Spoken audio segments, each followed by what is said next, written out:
சங்கீதம் 81. கித்தீத் என்னும் வாத்தியத்தில் வாசிக்கும்படி ராகத் தலைவனுக்கு ஒப்புவிக்கப்பட்ட ஆசாபின் சங்கீதம். நம்முடைய பெலனாகிய தேவனை கெம்பீரமாய் பாடி யாக்கோபின் தேவனை குறித்து ஆர்ப்பரியுங்கள். தம்புரு வாசித்து வீணையையும் இனிய ஓசையான சுரமண்டலத்தையும் எடுத்து சங்கீதம் பாடுங்கள். மாத பிறப்பிலும் நியமித்த காலத்திலும் நம்முடைய பண்டிகை நாட்களிலும் எக்காலம் ஊதுங்கள்.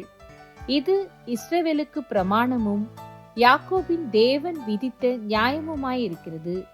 நாம் அறியாத பாஷையை கேட்ட எகிப்து தேசத்தை விட்டு புறப்படுகையில் இதை யோசேப்பிலே சாட்சியாக ஏற்படுத்தினார்.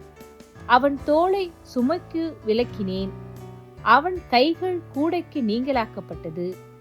நெருக்கத்திலே நீ கூப்பிட்டாய், நான் உன்னை தப்புவித்தேன். இடிமுழக்கம் உண்டாகும் மறைவிடத்திலிருந்து உனக்கு உத்தரவு அருளினேன். மேரிபாவின் தண்ணீர்களிடத்தில் உன்னை சோதித்து அறிந்தேன்.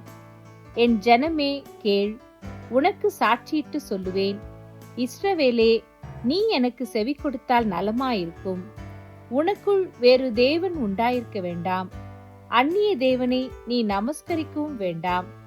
உன்னை எகிப்து தேசத்திலிருந்து புறப்பட பண்ணின உன் தேவனாகிய கர்த்தர் நானே. உன் வாயை விரிவாய் திற, நான் அதை நிரப்புவேன்.